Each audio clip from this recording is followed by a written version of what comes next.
अस्सलामुअलैकुम फ्रेंड्स, मैं हूं अबू बकर और आप देख रहे हैं बेस्ट ऑटो सोल्यूशन। तो फ्रेंड्स, आज हमारे पास लेक्सिस ES350 2009 मॉडल है। तो फ्रेंड्स, गाड़ी के अंदर प्रॉब्लम ये है कि गाड़ी हमारी स्टार्ट ही नहीं है। तो गाड़ी फ्रेंड्स चलते चलते बंद हुई है, जैसे कि आप देख सकते हैं अभी कि मीटर के अंदर जो सा है वो PRND वाली लाइटें नहीं आ रही, इग्निशन ऑन है अभी, और उसके अलावा चेक लाइट जो सी वो भी नहीं आ रही। ठीक है, ये भी चेक करें, दोबारा इग्निशन ऑन किया लेकिन चेक लाइट नहीं आ रही। और फिर जब हम स्कैन टूल के ऊपर चलते हैं, स्कैन करते हैं इसे, और तब स्कैन टूल भी हमारा जो सा वो हमारे ECM और हमारे TCM के साथ बातचीत नहीं कर पाता। तो जैसे कि फ्रेंड्स आप यहाँ पे देख सकते हैं कि ये ECM और हमारा ECT जो सा है, ट्रांसमिशन कंट्रोल मॉड्यूल, ये दोनों को कम्युनिकेशन नहीं कर रहा, जो कि हमारे लिए ज़रूरी है गाड़ी के स्टार्ट होने में। ठीक है, जहाँ से हमें इन्फॉर्मेशन मिलेगी कि हमारी गाड़ी के अंदर प्रॉब्लम क्या है। ठीक है, तो ये कलर, इस कलर में जो भी डब्बे हैं, जो भी मॉड्यूल आ रहे हैं, वो हमें ये बता रहा है कि नॉट इक्विप्ड। ठीक है, तो उसके अलावा नॉट स्कैनेड है, मतलब जो वाइट में होंगे वो अभी स्कैन नहीं हुए, जो स्कैन हो रहे हैं वो इस कलर में होंगे, और जो अब नॉर्मल हैं वो इस कलर में होंगे, जैसे कि ये रेड में है अभी। तो जो नॉर्मल है वो इस दूसरे कलर में होंगे, ग्रीन में। ठीक है, तो ये सारी कंडीशन बता रहा है। तो ये कुछ भाई, मुझे पहले भी मैं इस स्कैन के साथ जो सा वो एक वीडियो बनाई थी शायद, तो भाई पूछ रहे थे कि ये स्कैनर कौन सा आपके पास। तो भाई यार, ये स्कैनर जो सा वो नॉर्मली डिवाइस है छोटी लॉन्च की, और उसके अंदर रशियन सॉफ्टवेयर के साथ है। तो इसमें टोपोलॉजी सिस्टम आता है, सिस्टम टोपोलॉजी। ठीक है, जैसे कि ये सिस्टम टोपोलॉजी लिखा आ रहा है, और यहाँ पे ये सिस्टम लिस्ट जो सा वो हमें इस तरह मिल जाता है। ठीक है, और उसके बाद एडास की कैलिब्रेशन है, और फिर सर्विस फंक्शन है, और कस्टमाइजेशन है, और फिर हमें व्हीकल इन्फॉर्मेशन मिल जाती है। जैसे कि अभी हम इसे क्लिक करते हैं तो व्हीकल इन्फॉर्मेशन हमें यहाँ तक कि हमारा जो किलोमीटर है, जो जितनी गाड़ी हमारी चली हुई है, ठीक है, वो भी हमें सारी शो कर देता है यहाँ पे। तो इन्फॉर्मेशन गाड़ी का रिलेटेड दे देता है, गाड़ी कौन सी है, कैसी है। ठीक है, तो चलते हैं अपने काम की तरफ। तो उसमें ये प्रॉब्लम है कि गाड़ी अभी स्टार्ट नहीं है, गाड़ी चलते हुए रोड के ऊपर बंद हुई है, उसके बाद ये सीन हुआ है। तो गाड़ी रिकवरी के ऊपर आई है हमारे पास। तो अभी देखते हैं जो मिलता है हमें, वो फिर आपके साथ शेयर करते हैं। जी फ्रेंड्स, तो यहाँ पे बाहर वाले फ्यूज़ बॉक्स के अंदर फ्यूज़ चेक करते हुए हमें एक प्रॉब्लम मिली है, जो कि आप देख सकते हैं कि ये हमारा जो फ्यूज़ है 30 एम्पेयर का, ये जला हुआ है।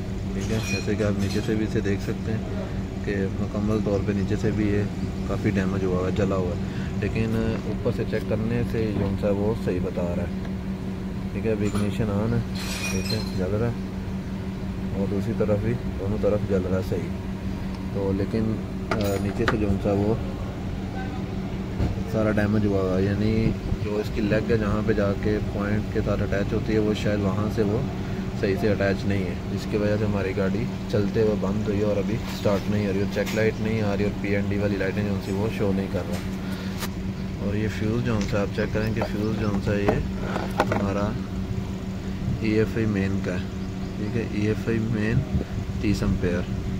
ठीक है, ये इसी तरह पड़ा हुआ था, और यही हमारा फ्यूज़ बन रहा है। तो अभी इसे हम क्लियर करेंगे, और फिर इंशाल्लाह हमारी गाड़ी इंशाल्लाह यहीं से ही क्लियर हो जाएगी। तो ये फिर आप चेक करेंगे, यहाँ से अभी मैंने निकाला है बाहर से, और ये मुकम्मल तौर पे जो सा वो जला हुआ है। ठीक है, तो जिसकी वजह से उसे उसके वोल्टेज नहीं मिल रहे थे। EFI मेन का फ्यूज़ है, जिसकी वजह से हमारी गाड़ी अभी स्टार्ट नहीं हो रही थी। अभी इसे हम निकालते हैं और इसे साफ़ करते हैं, और देखते हैं कि ये इसे सही क्लियर करेंगे, सही से फ्यूज़ वाली जगह को जो सा साफ़ करके लगाएंगे फ्यूज़, फिर चेक करेंगे कि हमारी गाड़ी के अंदर क्या सीन बनता है। जी फ्रेंड्स, तो जो हमारा फ्यूज़ जला हुआ था, ज़रा उसके ऊपर जो सा उसे उसका जो सर्किट है वो देख लेते हैं कि वो एक फ्यूज़ कौन कौन सी चीज़ों को कंट्रोल कर रहा था। ठीक है, तो ये वही पेज है, इसके अंदर मैं आपको अभी दिखाता हूँ। ओके जी, तो हमारा फ्रेंड्स जो फ्यूज़ जला हुआ था वो हमारा फ्यूज़ था ये वाला EFI मेन। ठीक है, ये फ्यूज़ आपको नज़र आ रहा है, EFI मेन का फ्यूज़ जो सा। और फिर ये फ्यूज़ जो सा हमारा यहाँ पे ये इसकी वायर आ रही है, जो कि हमारी EFI रिले के ऊपर आ रही है। ठीक है, और ये EFI रिले का इनपुट है। ठीक है, और इसकी रिले जो सी वो ऑन हो रही, और इसकी रिले ये इनपुट है, और ये रिले का आउटपुट है ऊपर वाला, ठीक है। आउटपुट के ऊपर हम बाद में आते हैं। ये इसका इनपुट है जो कि अभी नहीं आ रहा था इस रिले को, हमारे फ्यूज़ जलने की वजह से। और ये रिले का जौन सा ग्राउंड है, ठीक है। ये दूसरी रिले को भी यही ग्राउंड है, और यहाँ पे आप देख सकते हैं यहाँ पे ग्राउंड किया हुआ है, ये भी यहाँ पे बॉडी ग्राउंड है। और रिले ऑन होने के लिए दूसरी तरफ से ये जो करंट आ रहा है, ठीक है, ये आप देखें कि ये हमारा आ रहा है ECM के ऊपर से। ये हमारा ECM है, जो ये हमारी साथ किट पड़ी है, ये हमारा ECM है, इंजन कंट्रोल मॉड्यूल, ठीक है जी। और अच्छा जी, तो अभी आते हैं इसके आउटपुट के ऊपर, जो कि हमारी रिले अभी ऑन नहीं हो रही थी, जो मसले मसाइल आ रहे थे, ठीक है। ये फ्यूज़ जो जला हुआ था, फ्यूज़ सही होता तो इसके ऊपर करंट आती, और इसका जो आउटपुट में चीज़ें ऑन होती हैं वो ऑन होती तो गाड़ी हमारी स्टार्ट होती। तो अभी इसका जो आउटपुट है, ये आपको यहाँ पे हैंड नज़र आ रहा है, जो मैं अभी दिखा रहा हूँ आपको यहाँ पे, ये इसका आउटपुट है, ठीक है जी। और ये जा रहा है अभी, आप देखेंगे ये वायर आ रही है यहाँ पे, फिर ये इस रिले का जौन सा है वो इनपुट बन रहा है, जैसे कि वो इस रिले का इनपुट था, ठीक है। इसका फिर ये जो आउटपुट निकल रहा है, ये आउटपुट आगे सेंसरों को जा रहा है, और इसके इनपुट के साथ साथ ये वायर जो आ रही है हमारी ये वाली, ठीक है, इसे हाईलाइट कर देते हैं। यहाँ से ये होके इस फ्यूज़ को छोड़ते हुए मेन फ्यूज़ को ये EFI 3 और EFI 2 फ्यूज़ के ऊपर जा रही है, जो कि EFI 2 फ्यूज़ जो सा है वो हमारा जाके सीधा कंप्यूटर के ऊपर 2 वायरें जा रही हैं।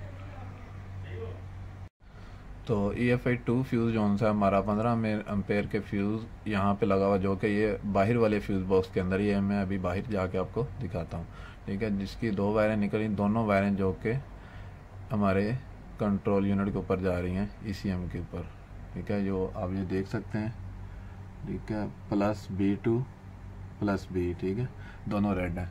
और इसके अलावा अभी हमारा ये जो EFI 3 फ्यूज़, ये हमारी जो वायर निकली ये आगे जाके जा रही है जी दूसरे पेज के ऊपर चली जाती है, ये जाके सेंसरों के ऊपर जा रही हैं, ठीक है। और इसके अलावा फिर हमारा आउटपुट में हमने इस तरफ वाला तो डिस्कस कर लिया, इस साइड वाला, ये जो इस तरफ वाला साइड पे हमारा ये भी हमारी मेन रिले ये, और ये हमने जौन सा डिस्कस कर लिया। अभी ये वाला जौन सा ये भी हमारी दूसरी AF, ये हमारा जौन सा है वो AF रिले को जौन सा वो ऑन करने के लिए, ठीक है, ये ग्राउंड है। और ये जो EFI मेन रिले से निकल रहा है, ये हमारा इस रिले को ऑन करने के लिए। और फिर ये इसका इन है, और फिर ये वाला इसका आउट है, और आउट में इसके 20 एम्पेयर का फ्यूज़ है, AF फ्यूज़, जो कि AF हमारा जो हमारे ऑक्सीजन सेंसरों का है, ठीक है, जो कि आगे वाले पेज में आपको, अभी आगे वाला पेज अगर आपने देखना है कि अभी ये ब्लैक 2 लिखा हुआ है, तो आगे वाला हम पेज को सिलेक्ट कर लेते हैं, ठीक है जी। तो यहाँ से पेज चेंज करते हैं, तो 2 हमने ढूंढना, यहाँ से थोड़ा सा साइज़ को बड़ा कर लेते ताकि नज़र आ जाए, ठीक है जी। तो ये हमारा ब्लैक 2 है, ठीक है। और आगे फिर उसने ब्लैक 2 आगे वाले एंड के ऊपर जाके ये ऑक्सीजन सेंसर के ऊपर जा रहा है। तो हमारा जो दिखाना जो मकसद था वो ये सर्किट दिखाना मकसद था कि हमारा जो सा वो एक फ्यूज़ की वजह से कितनी चीज़ें जो सी वो बंद थी, जिसकी वजह से हमारी गाड़ी वो स्टार्ट नहीं हो रही थी, ठीक है। तो अभी आपको दिखाते हैं, अंदर हमारी चेक लाइट जो सी वो भी आ गई, और हमारी PRND की लाइटें जो सी मीटर के अंदर वो भी शो होना शुरू हो गई हैं। तो ये फ्रेंड्स हमें काम करने के अंदर हमें ये हमारा डाटा जो सा है वो बहुत हेल्पफुल होता है, हमें बहुत सी चीज़ें यहाँ से क्लियर हो जाती हैं। मिसाल के तौर के ऊपर अभी जो सा ये फ्यूज़ के रिलेटेड हमें जो सा वो मुकम्मल डिटेल हमें यहाँ से मिल गई है कि इस फ्यूज़ के आगे से कौन कौन सी चीज़ें किस किस तरह काम कर रही हैं, और कौन सी करंट कैसे, कौन सी रिले ऑन हो रही है, और किसका इनपुट है किसका आउटपुट है, वो सारी चीज़ें अभी यहाँ से हमें क्लियर हो गई। तो फ्रेंड्स इसके अलावा जो सा ये भी क्योंकि ये अभी सर्किट के अंदर हमने अभी देखा है, मैंने भी अभी देखा है, मैंने पहले इसको नहीं देखा क्योंकि फ्यूज़ जला हुआ था सामने, मैंने वो उसके ऊपर काम करना शुरू कर दिया, डाटे को मैंने चेक नहीं किया। तो ये जो मैंने फ्यूज़ EFI 2 और EFI 3 के ऊपर जब मैं करंट चेक कर रहा था, यहाँ पे मुझे भी करंट नहीं मिल रही थी, ठीक है। वजह यही थी कि हमारा जो मेन रिले का मेन जो इनपुट है उसका वो नहीं था, ठीक है। तो रिले जो सा मेन पॉइंट है जो कि हमारे काम के अंदर हर फंक्शन के अंदर जो सा हमें रिले का सामना करना पड़ता है। तो रिले को समझना कुछ मुश्किल नहीं है, बिल्कुल ईजी है। अभी रिले जो अभी हमारे सामने, ठीक है, अभी शायद कई भाइयों को रिले के रिलेटेड जो सा वो सही पता ना हो, तो अब रिले क्योंकि एक अहम पॉइंट है तो बताना जो सा वो मैं ज़रूरी समझता हूँ। अभी इनपुट है, ठीक है, मोटी वायरें जैसे होती हैं, दो आप किसी भी रिले के आप देखोगे आपको मोटी वायरें मिल जाएंगी, या टोयोटा की रिले आप देख लो जो कि 4 पिन की सीधी सादा सी रिले है, ठीक है, उसे आप ले लें तो उनमें से एक पॉइंट इसी तरह उसके अंदर पॉइंट ओपन होता है, ठीक है, जब वो बंद होती है तो उसका काम क्या है, उसका एक इनपुट होता है और दूसरा आउटपुट होता है, ठीक है। और दो जो ब्रीक वायरें होती हैं जिसे कि आम ज़बान में हम कह देते हैं कि टिक टिक की वायरें हैं, ठीक है, वो उसकी कॉइल होती है अंदर, ठीक है। ये जैसे कि आपको ये कॉइल बनी हुई नज़र आ रही है, अंदर एक कॉइल होती है, उसको कॉइल को ऑन होने के लिए अभी एक करंट और अर्थ की ज़रूरत होती है, ठीक है। अभी जैसे कि अर्थ जो सा ऑलरेडी उसे मिला हुआ और करंट मिलेगा ईसीएम से, जब ईसीएम से करंट मिलेगा तो उसके ऊपर ग्राउंड पहले से ही है, करंट ईसीएम देगा और मैग्नेट बनेगी इसके अंदर। ये जो कॉइल है ये मैग्नेट बनाएगी, जब ये मैग्नेट बनाएगी तो ये जो पॉइंट ओपन है ये मैग्नेट इसे अपनी तरफ खींचेगा और खींच के इस पॉइंट को इस पॉइंट के साथ जोड़ देगा। जो इनपुट में दे रहे हो आप वो आउटपुट में निकलना शुरू हो जाएगा। चाहे आप इधर करंट दे दो तो करंट निकलेगा, चाहे आप इधर ग्राउंड दे दो तो ग्राउंड निकलेगा, ठीक है। सिंपल है, वो बोल देते हैं यार कि अर्थ से जो सा वो करंट निकाल के दिखाओ और करंट से करंट निकाल के दिखाओ या अर्थ से अर्थ निकाल के दिखाओ, वो कुछ मुश्किल नहीं है, सिंपल है। मतलब अभी इनपुट में जो आप दोगे वो आउट में निकलेगा जब रिले ऑन होगी। तो रिले ऑन करनी है आपने, अगर आपने अर्थ से ऑन करनी है तो आप करंट को रेगुलर दे दोगे, ये वाला करंट, ठीक है। और अगर आपने करंट से ऑन करनी है तो आप अर्थ को जो सा वो रेगुलर दे दोगे, सिंपल है।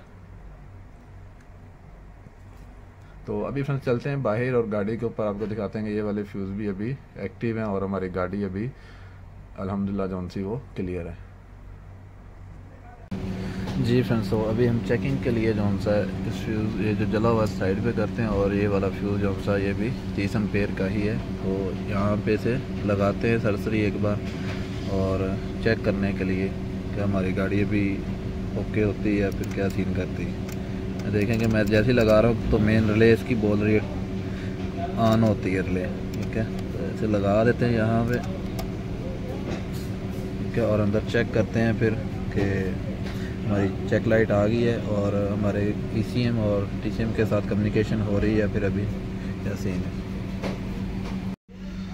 जी फ्रेंड्स, तो अभी चेक करेंगे, अभी चेक लाइट जो सी वो भी हमारी आ गई और PRND जो सी वो भी शो हो रहा है। जैसे कि अभी ये चेक करें, मैं अभी इग्निशन ऑन करता हूँ दोबारा, हमारी चेक लाइट जो सी वो शो हो रही है अभी।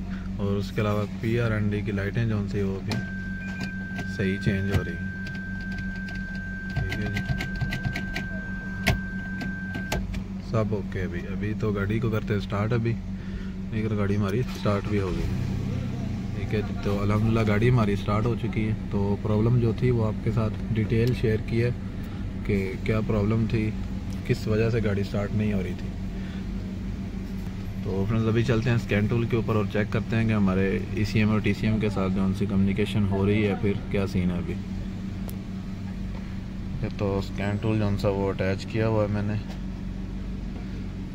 ऑटो स्कैन पे लगा देते हैं, ठीक है जी। इंजन को उसने रीड किया, TCM को जो सा ट्रांसमिशन को भी उसने रीड कर लिया अभी।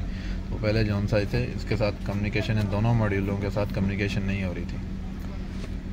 तो यानी फ्रेंड मेन रिले का इस तरह प्रॉब्लम होगी तो वो हमारी गाड़ी के अंदर इस तरह के प्रॉब्लम आएंगे। अभी जो आपके साथ डाटा शेयर किया उस डाटे में से कहीं से भी कोई वायर डिसमिस होगी, कोई रिले मेन रिले का करंट, जैसे कि अभी ये मेन रिले का इनपुट में जो मेन था वो डैमेज था, उसके अंदर प्रॉब्लम थी, तो जिसकी वजह से गाड़ी स्टार्ट नहीं हो रही थी वो, क्योंकि उस रिले से आगे फिर बहुत सी रिले ऑन होनी है। उसी रिले का आउट से एक रिले ऑन होके फिर उसका आउट जो सा वो आगे कंप्यूटर को इनपुट जाना है, जिसके बाद कंप्यूटर ने अपनी परफॉर्मेंस दिखानी है,